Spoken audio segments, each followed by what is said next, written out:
thought we only traveled 45 minutes from here. But when I look, 58 minutes. No, that's the walking time. Mm. But from Southport, If you did from here to Jollibee,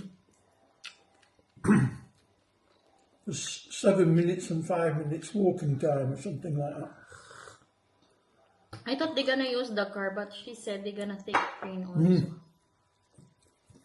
Because she said it's the same travel, 2 hours, like us, if we're going to go there. It's not that. If you'd have bought the car, it'd be paying £5 or £10 to park it. But if you're taking... Did you tell her we were going by train? Yeah. So he might have gone, oh, I'll have a look. Yeah, I said.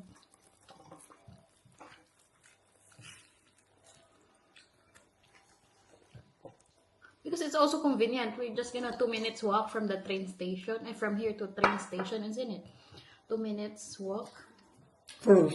Yeah. And then And from then there. And then you've got to wait for the train. So Google takes all that in account. And then at the other end, it's about 5 minutes from Moorfields.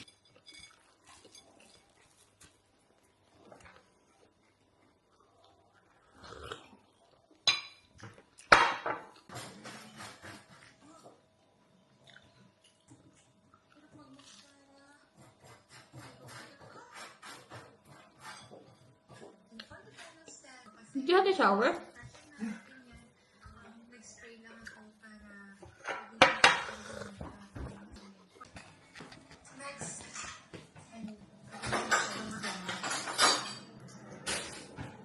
So hello guys, lumabas nga pala kami ngayon. Imimit kasi namin yung kapatid ng asawa ng ate ko kasi nga may mga pinasabay siya galing Pilipinas. So bali 2 weeks na ngayon sa akin at ngayon nga lang namin madadala.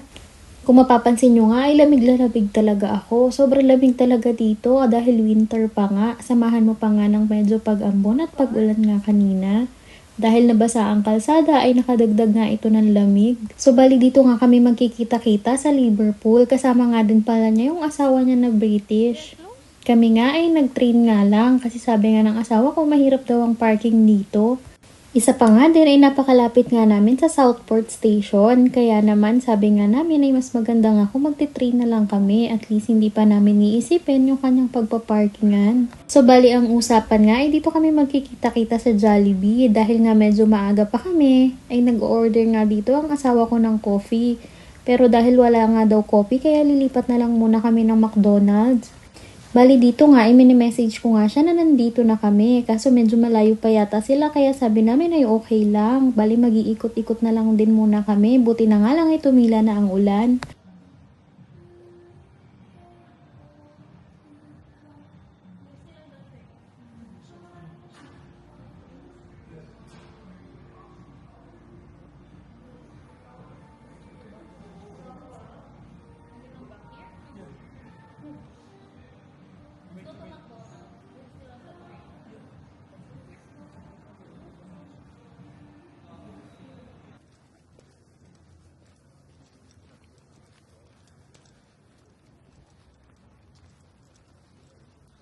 Hindi nga pala kami nagtagal sa McDonald's. Pagkaubos nga ng coffee namin, para mainitan kami, ay bumalik na kami dito sa McDonald's kasi medyo malapit na rin yata sila.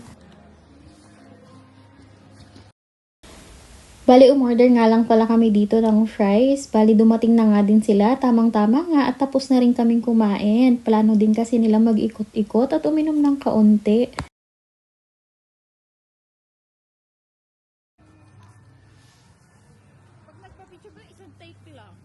Siya? Si ano naman, dalawa lang, ganyan, tipid-tipid, ang pangit pa ng kuha.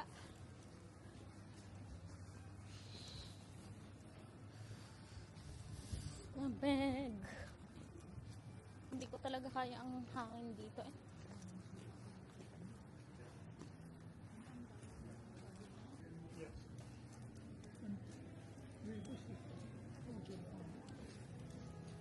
Let's go.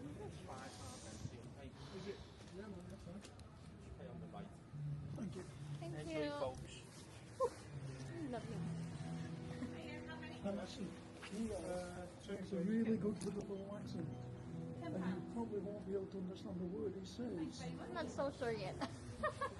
Yeah, I'm struggling about the accent. So we've got three accents here. We've got Huh? mine He's from from Colna. Lancashire. Original. So, bali dito nga ay pumasok nga kami dito sa cavern. Maganda nga dito dahil ang mga bar nga ay nasa underground. Maganda rin yun kasi parang hindi siya maingay sa labas at nakakaistorbo. Bali nung nandito na nga kami sa may hagdan sa baba ay ang lakas nga ng music. Kaso nga i-mute ko na lang para hindi tayo makopyright. Yung entrance fee nga na binayaran namin ay walang kasamang drinks, kaya naman order pa sila ng bukod dito. So pagpasok nga namin ay ganito pala ang itsura niya sa ilalim. Maganda nga at maraming ang album at picture din ng mga artist, pati na rin ng mga singer. Bali itutur ko nga lang kayo ng kaunti, hindi ganong kalinaw ang ating camera dahil medyo madilim nga dito sa loob.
Hindi nga din kami pala masyadong nagtagal sa loob at lumabas na nga din kami. Medyo malaki nga kasi itong Liverpool at maganda rin talaga mag-ikot-ikot dito.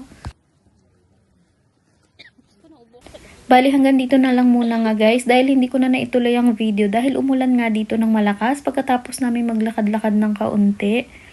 Hindi kasi waterproof itong aking kamerang ginagamit kaya hindi ko na naituloy. Kaya yun lamang muna guys. Thank you for watching. Bye!